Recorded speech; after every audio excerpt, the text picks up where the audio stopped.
What a pleasure to be here. I'm glad that you all don't have to read all the fine print there. I can tell you that I just love talking about CMMC. Summit 7, our mission statement is that we protect the warfighters, and we're protecting the American dream.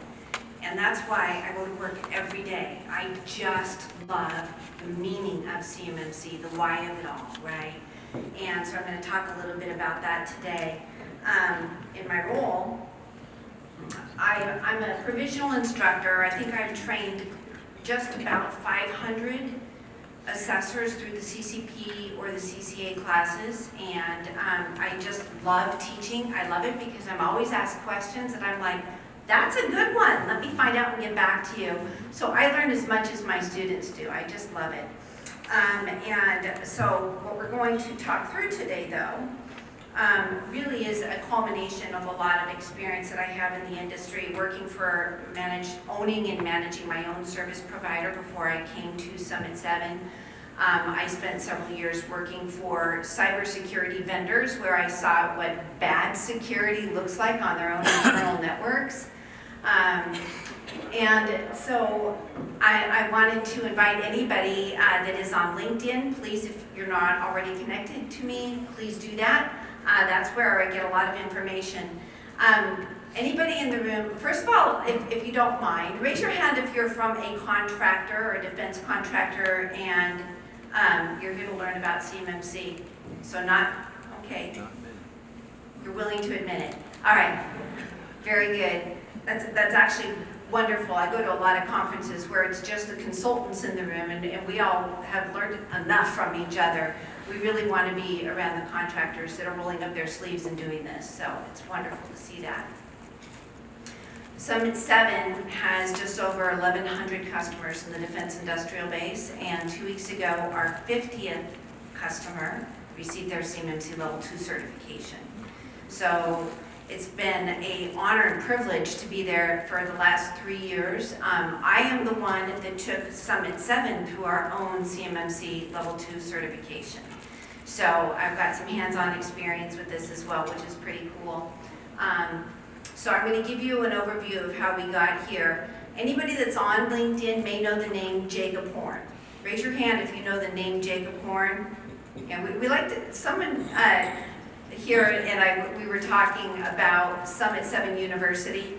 Jacob Horn really is the master of navigating where this came from. Like CMMC didn't just come out of the blue, right? Jacob's the reason I'm at Summit 7. His initial webinar that he did, the fascinating history of CMMC.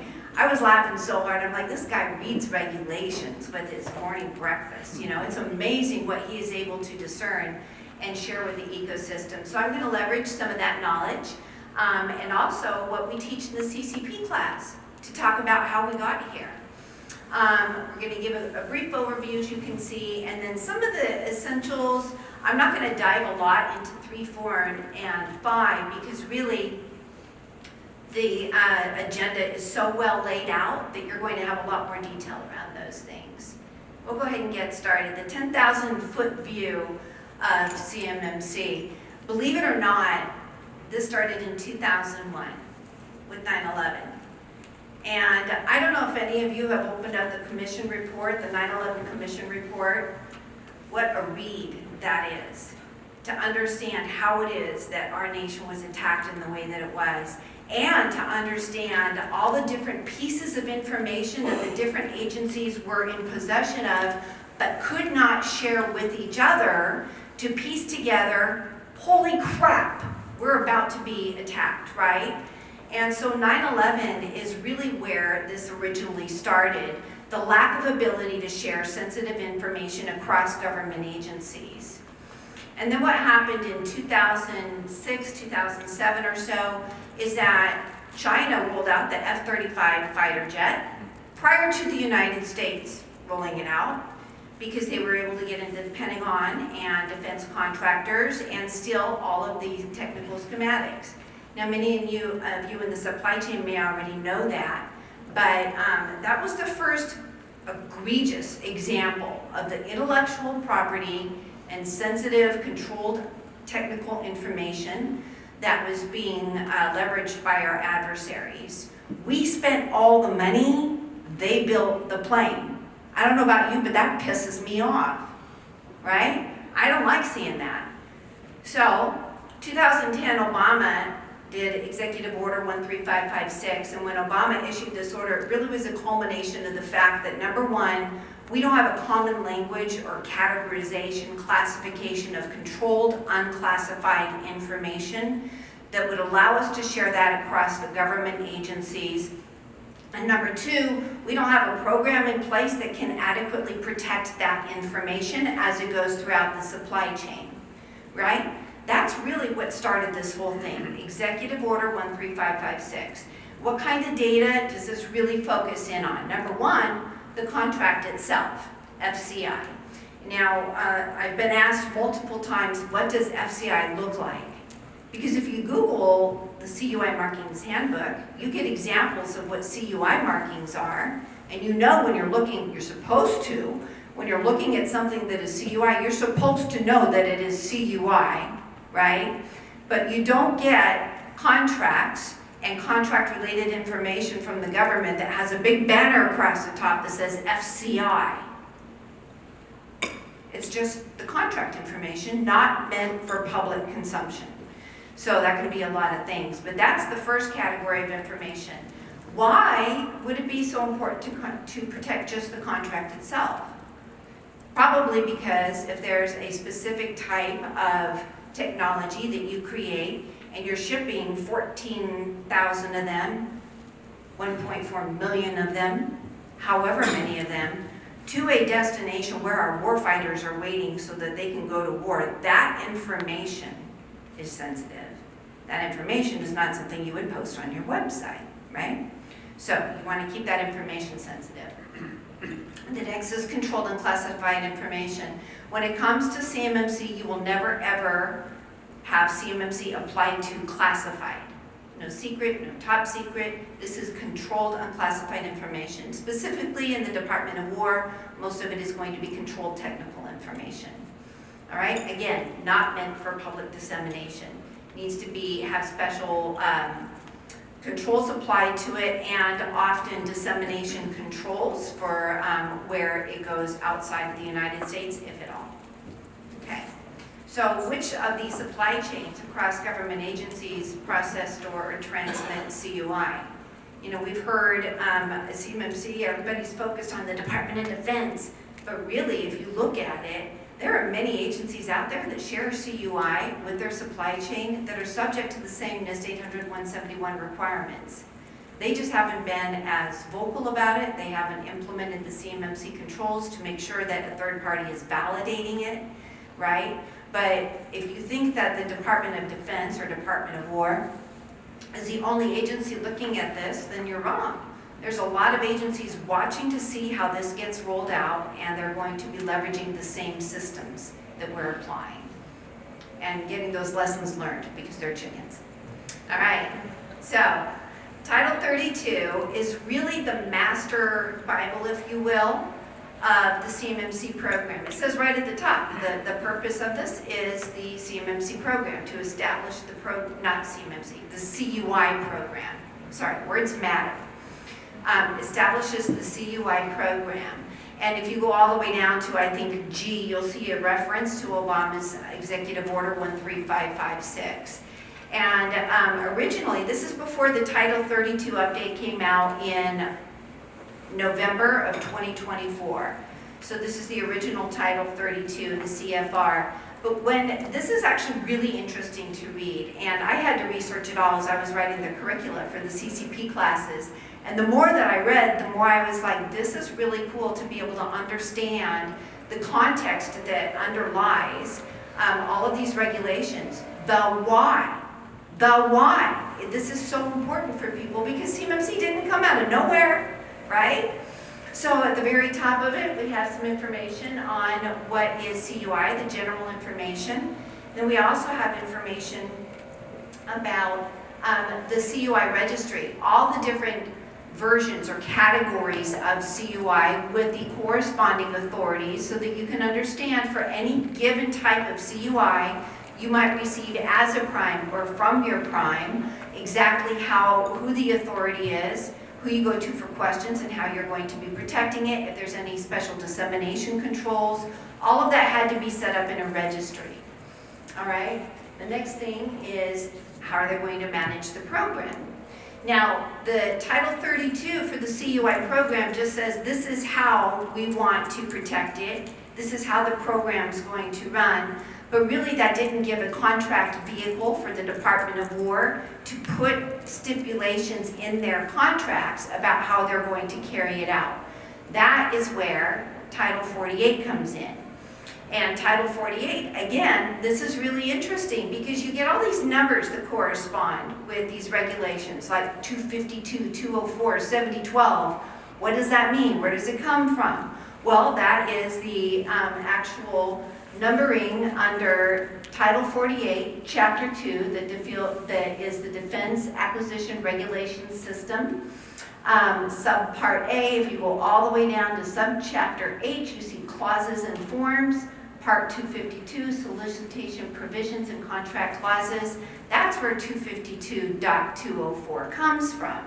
7012 is one part of that is going to focus in on the controlled unclassified information and how these provisions are going to go into contracts. So a contracting officer can reference this as they are understanding for any given program that they are charged of purchasing the goods and services, what contract clauses they should be putting in. So we're going to take a little bit of a closer look at DFARS 7012. Now it's important to understand this was amended in 2016 to encompass the CUI program requirements. 2016.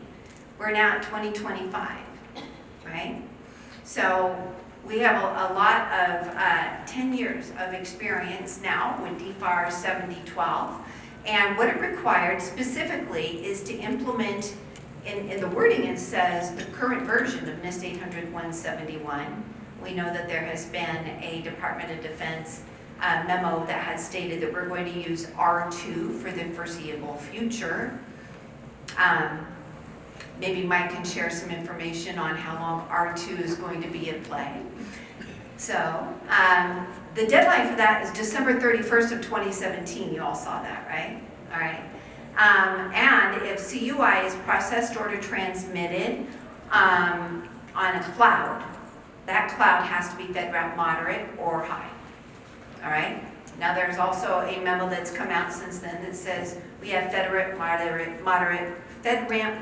equivalency, and I'm not going to dive into those details, but you want to go on the FedRAMP Marketplace, Google FedRAMP Marketplace, put in the name of the cloud service provider and see if they come up. Hopefully they do. If they don't, you need to have a conversation with a cloud service provider that is going to be listed on the FedRAMP Marketplace. If you have a cyber incident, you have to report it within 72 hours. And if you have reported a cyber incident, then you may be asked to submit samples of that malicious software. Why? The DoD wants to know how this happened to you. It's really important because then they can arm the other contractors working on the same contract with knowledge to help them prevent it from going throughout the whole supply chain. So they want to get a sample of the malicious software. And finally, they reserve the right to come in and do a damage assessment at your facility, to look through your files, to see for themselves, run some forensics. How did this happen? All right? So, what happened is December 31st, 2017 came and went. And it was interesting that the Defense Department was still seeing a lot of controlled unclassified information being exposed out in the wild, being stolen from the supply chain.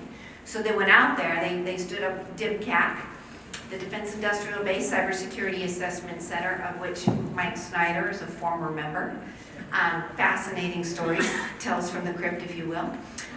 They went out there and they said, well, let's just take a spot check and look at some of these contractors that have done the pinky swear that they're going to have NIST 800-171 implemented by December 31st of 2017. So in these spot checks when they went out there, how many of them had a perfect 110 showing that they had actually implemented all of those controls? None.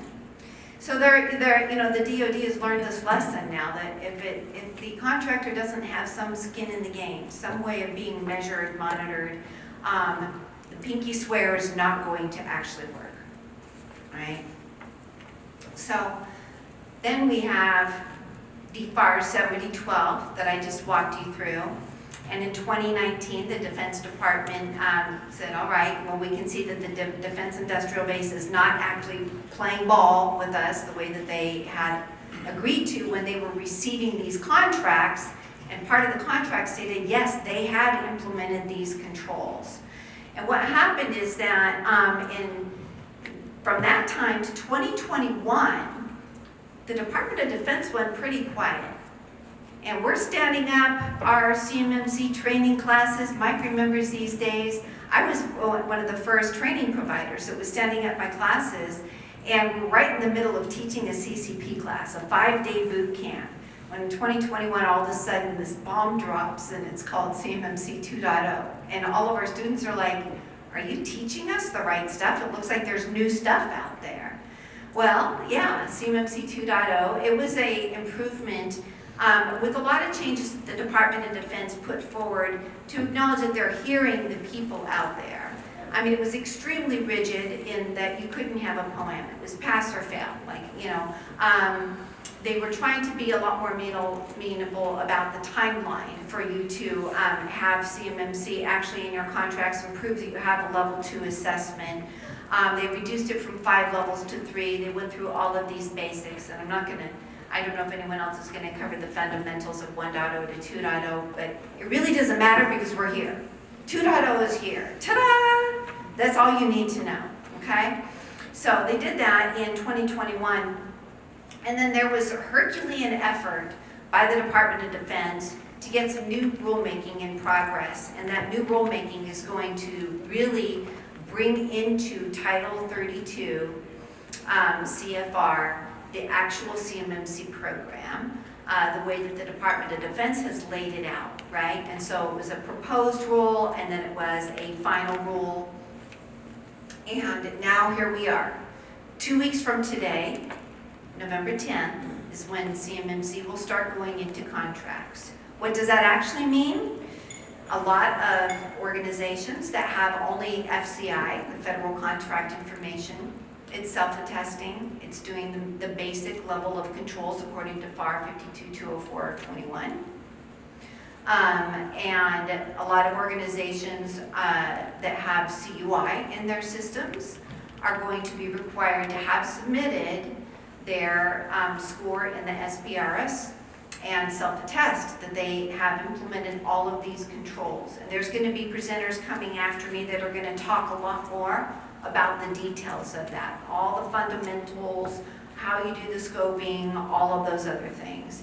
I'm going to give you a very brief overview of some of the areas that I find to have the most importance. So number one, there is a fabulous website that the DoD stood up, DOW. And it has every resource you need under one umbrella, finally. These were kind of spread out, they were all over the place, but with the update to Title 32, they also were able to issue updated scoping guides and updated assessment guides for CMMC Level 1, Level 2, and Level 3. So you can see those. Don't do yourself a favor, don't just Google NIST 800 171 or 171A or NIST 800 171A R2, because you're going to have to go through a page of advertisements from consultants and maybe a lot of misinformation out there. Go to DoD CIO CMMC documentation, just Google that, and you're going to have this whole menu in front of you.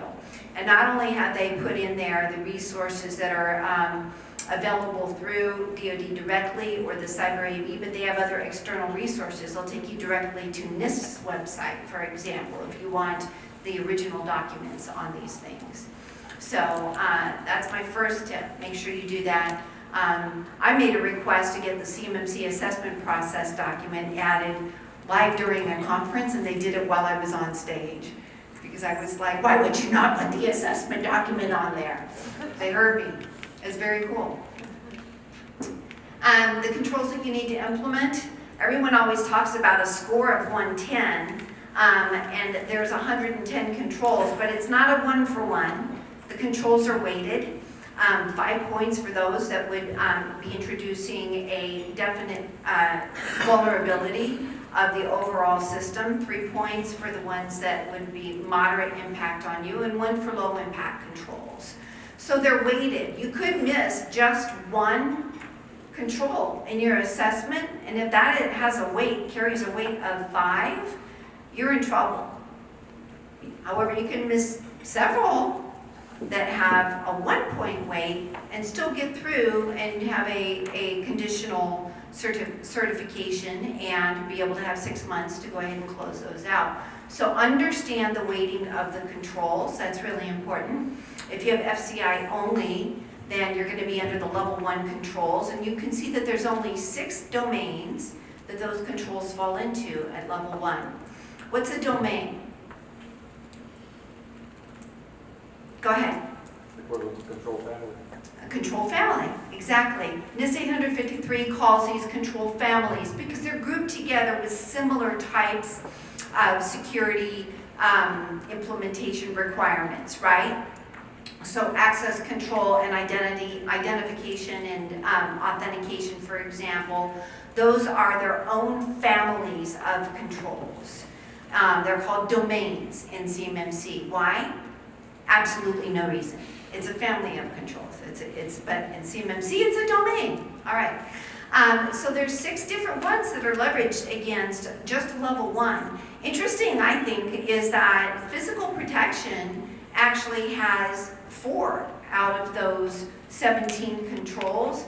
That's how important they take the contract itself, knowing that a lot of these small shops aren't going to have that great of physical protection, like everyone is all in one big room at the machine shop, all the computers are there, and you could walk in and literally steal printed schematics and anything else. So at level 2, that's where you add on 93 more controls, and it is cumulative. So if you have CUI in your environment, you're going to be implementing the original 17 controls at level 1 plus the 93 controls at level 2, and that's how you get the total of 110 controls. And the asset category of CUI, there's different asset categories, and I'm so glad we have a breakout session that's going to focus on scoping. It's going to be really valuable for you to understand what are the different asset categories, but the most important one is anything that processes, stores, or transmits the CUI itself. There's other asset categories that you need to be aware of. And where does CUI, where is it found within your organization? A lot of things that people don't really think about when you're new to CMMC is that if we have the people that deal with the CUI, the people themselves are in scope. That could include an external service provider. It could include a contractor, part-time people that come in. If the receptionist is opening up the printed CUI drawings and bringing them in and putting them into the area where the manufacturing takes place, that receptionist is in scope, right? So you have to think about it. Technology, all different kinds of technology. A lot of people forget about their mobile devices, the security cameras, the facility itself. Remember, physical security is very important. And then all the processes, as it goes from one system to another within your network, how it goes from one area to another, the whole data flow, the process that you use in how it is that you're protecting it and implementing those controls. Let's say that Joe is on vacation and he's the one who normally pulls it out of the system from the prime, and he's the one that uploads it into the secure system. If there isn't a process documented for that and Joe either gets hit by a bus or wins the lottery, how is your team going to be replicating that step by step to make sure it doesn't vary and produce a vulnerability? So there's no magic bullet, of course, for CMMC. You will see a lot of misinformation out there, especially if you just start Googling. Don't Google in the wild around CMMC. There's no such thing as we will have you ready for CMMC certification within 3 days. Those magic bullets don't exist. The reality of the situation is, first of all, when you're going through the life cycle of how you prepare for CMMC, the first thing you have to understand is what level are we going to be. Now be very careful about this. I know that there are some primes in the room, I met them, and there's a lot of contractors that are serving on prime contracts as subcontractors. There's two different ways to look at what level of CMMC do you need to be. The first is what's going to land in my contract according to the phase rollout. When will my contract say, in order for me to renew this contract or bid on a new contract, I'm going to have a C3PAO certify that I meet level 2 requirements. Or I can self-attest that I meet CMMC level 2 requirements. That information will be in the contract, right? The other way to look at this is if you are a prime and you have a supply chain of thousands of downflow suppliers that may or may not be receiving CUI as a part of the contract, how careful are you going to be about all of a sudden finding out when a big contract award comes through that one of your key suppliers is not CMMC level 2 certified by a C3PAO, and that's what that contract requires? Primes are not playing around. We have seen multiple letters published on LinkedIn. People actually scan them and put them right on LinkedIn from all of the big primes saying, we don't care if you think you only have FCI or you only need a self-assessment. Expect to be ready with the C3PAO certification within this time frame. That's called supply chain risk management. Primes are very good at risk management.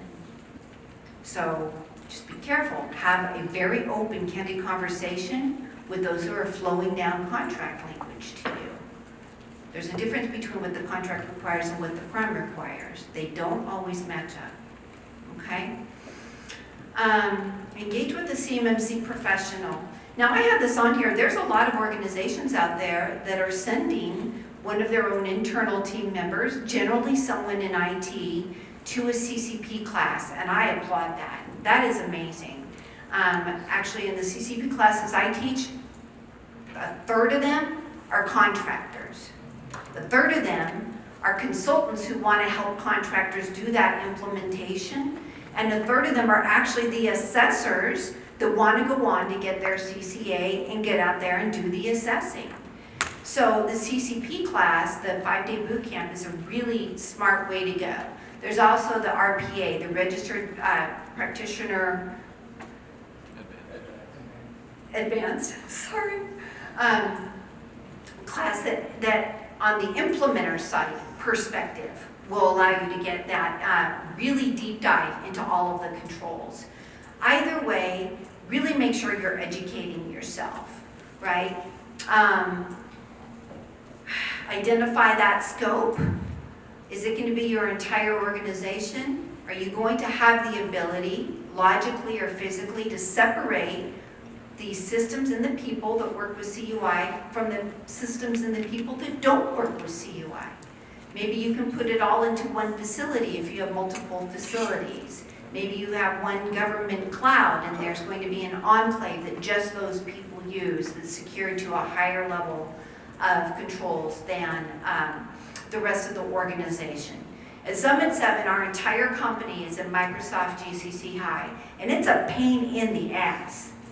It is a pain in the ass. When you live, eat, and breathe, I see a lot of people nodding, right? You live, eat, and breathe out of the government cloud, and you're locked down according to NIST 800-171 or 800-172. You cannot just email things. You can't just do so many things in your daily communications and productivity. It's a blocker. It's a blocker. Know that. So a lot of organizations opt, I'm going to go ahead and do the enclave so that the rest of my team can stay functional and have the productivity they need. But you have to be very careful about how you scope. The next thing is conducting a gap assessment. So you want to go through and say, all right, of all the things we already have in place, these are the requirements, this is what we have in place, where are those gaps? Makes a lot of sense, right? I'll be talking tomorrow, I'm going to be talking about a mock assessment, but I'm going to also talk about a prep assessment, a gap assessment, make sure that you understand what all the different types of assessments are, because those aren't filled with acronyms, it's just different types of assessments and it can be pretty confusing. Once you've done that gap assessment and you know what you need to fix, you've created your POAM, you've gone through and identified who are the resources going to be to dedicate to this, which ones should we prioritize, where do I get the most bang for the buck. You're going to go ahead and remediate, close out all those projects. Hopefully before now, you've contracted with a C3PAO for your assessment and picked a date. If you know for sure that you want to get a C3PAO assessment, then you should be talking to C3PAOs and scheduling those for even 9 months out. There are C3PAOs that are a year out now, booking a year out. So don't wait until you're good to go and let's go ahead and book it for next month. The quality of the assessor firm that you get that has that much availability may be interesting. I'm just saying. Okay. Then you're going to go ahead and perform that assessment. Now, if you're CMMC level 2 self-assessing, this is still what you're doing. You're still now going to perform the assessment as if you have an internal auditor coming in and asking you to prove how you've implemented all of these controls. It has to be highly detailed. You have to collect all the evidence. You have to create the SSP. You have to do all of that. And once you're finally done with that, then you keep doing it. You don't let the brake off, right? Or you don't put the brakes on. Let the gas off. You just keep on going. Normal time for implementation, 12 to 18 months. So a Title 32 update that came out in November of 2024, almost a year ago, those updates really leaned into let's document what the DoD and the Cyber AV have been trying to put together and incorporate that into what they call Part 170 of Title 32. There's a lot to unpack here, but basically it didn't change anything in the CMMC program. It really just codified what we have been knowing was the direction that we would be heading. It is very interesting that if you pull this document down, the first 2/3 are all of the comments that were submitted, and then answers to all of the comments that were submitted, and then the final 1/3 is the actual regulation, right? So read through all of it. Read through all of it because they really get into great detail to justify why they made the decisions that they made. It's very interesting to read. Also on that, you notice that we have SP in the black print, SP 800-172, enhanced requirements. That is for CMMC level 3, and those are the mission critical programs. I'm guessing that a lot of like NNPI might be those who handle that as a category of CUI might be pulled into level 3. But really it just builds on the existing controls in NIST 800-171, adding additional requirements to help deal with advanced persistent threats. And then phased implementation describes in great detail how it is that they're going to be rolling this out in phases going into the contracts over the next 4 years. I don't want to steal the thunder of the next speaker, so I'm going to keep this part really brief. But there's basically 4 phases of implementation, and as you all know, in 2 weeks that first phase starts. So that's going to be really interesting. How many of you are consultants helping contractors implement NIST 800-171? You have a handful here. I don't know about you, have you seen an uptick in the last several months of people all of a sudden saying, that budget that I talked to you about a year ago that was completely unrealistic and there is no way my management and stakeholders are going to agree to it. All of a sudden, they're back and they're going, talk to me about that budget again, right? People know it's really getting real. So, the Department of Defense CMMC timeline, this is how they're rolling out in those phases. Again, I'm not going to spend a lot of time on it, but it is interesting that it actually pulls out some statistics, which I think is kind of funny. The fourth phase, where every government contract now that has CUI included is going to be containing the CMMC requirements, and the DoD estimates that to be 118,000 defense contractors. The interesting thing about these numbers is DoD does not have visibility beyond the primes in their first layer. So many primes, have thousands of subcontractors that they share this information with, but the DoD doesn't really know what that number is. 118,000 is probably pretty low for the amount of organizations that are going to need to do this. So, consequences of non-compliance. You can, of course, lose your contract. That's like one of the first things. Is if DoD finds out that you're lying, you didn't really implement it, how would they find out? Because all of a sudden the controlled technical data that you are in charge of protecting appears on the dark web, or China rolls it out in the form of a plane. Right? There's a bunch of different ways that they might find out. It might even be whistleblowers in your own organization, or it could be a competitor that happens to know what you really did because your lips got a little loose over some cocktails. I don't know. But then you have some pretty big liability, and the Department of Justice has really stepped this up. The amount of cases the DOJ has not made public yet that do relate directly to cybersecurity not being implemented according to the contract is in the hundreds. But they just haven't made it public yet, and that's just in 2025. So they're taking this very seriously, and what that looks like is the False Claims Act, something that's been around since the Civil War, when bad uniforms and bad food were sold to the government to help arm their soldiers and get them out there during the war. The False Claims Act, all these years later, has emerged, and it is encompassing cybersecurity now. So there's a lot. You guys have seen Georgia Tech. You've seen a lot of the companies. When I teach the CCP class, the example we always stand up is Aerojet Rocketdyne, talking about what they did that was the initial bellwether from the DOJ, saying, well, we're going to take this pretty seriously. It's in the millions. And whistleblower, by the way, is generally being awarded 30% of whatever the DOJ leverages. 30%.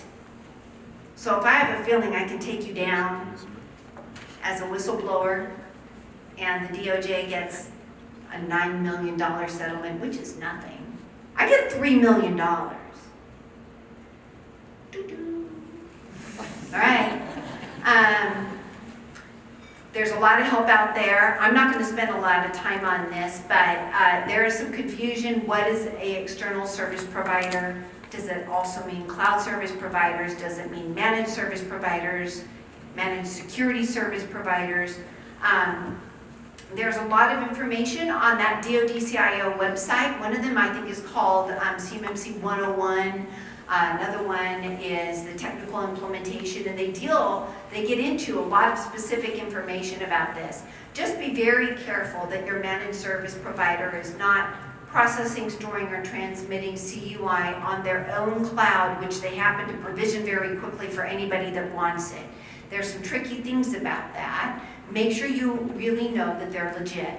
And a quick example of how they come into scope in the managed service provider world is we have Joe's Super Airplane Parts, but out of all their employees, they really only have one engineer. His laptop, the firewall, and the server that has the CUI on it. But because they're such a small company, they leverage a managed service provider, and that managed service provider is known as Betty's Super MSP, nod to all the female MSP owners out there. who's providing things like the patch management, deploying new devices for them, adding users, allowing access to the CUI or not allowing access, scanning for vulnerabilities. Well, Betty Super MSP is now in scope. All right? So you have two choices. They sit next to you and provide all the evidence, help you prepare, go through the whole thing with you, or they get their own CMMC Level 2 certification, in which case their participation is going to be a lot less, but still have some burden of proof in there. Don't forget about managed security. A lot of people don't understand all the different ways that managed security comes into play. It could be the company that is helping you with your security cameras. Where's that footage going? Who has access to it? How is it protected? Their staff coming in, helping you with forensics if there's been an incident. These are all things that you need to think about, the different types of external service providers.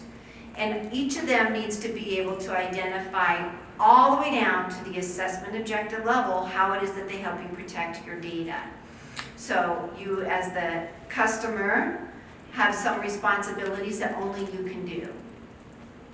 An MSP can't say, I'm going to tell you who's authorized to access the CUI on your network. That is not their job, and if they think that that's their job, then you need to have another visit with them. All right? There are some things that they're going to share with you, like the tools, the mechanisms, the responsibility for that, and the enforcement of those mechanisms. But what if you're using a government cloud like Microsoft or Google or AWS? Do they also have a responsibility in these controls? They do for a lot of them. You need their FedRAMP package and you need their CRM, Customer Responsibility Matrix, to understand what they do or don't do, because they will blatantly say in their FedRAMP package what you are responsible for. So make no assumptions. And then of course their managed service provider. This is just one control. There's 110. All right. Finally, resources available for you. If you are on LinkedIn, the names at the bottom are some of the people that I follow regularly that I've learned so much from. Amazing people. The book Battlefield Cyber is required reading at Summit 7 for every new employee we hire. It's just a fabulous account of why this mission is so critical right here, right now. Great training resources. Full disclosure, I still teach CCP and CCA classes for Edwards, and we share slides all the time. So they're a great group over for the CCP and CCA classes. But there's a lot on the Cyber AV Marketplace, and if you're interested in getting that kind of training, go onto the Marketplace and look at all of them and compare them all to see which one is the best for you. All right, and that's what I have. 2 minutes late, I apologize.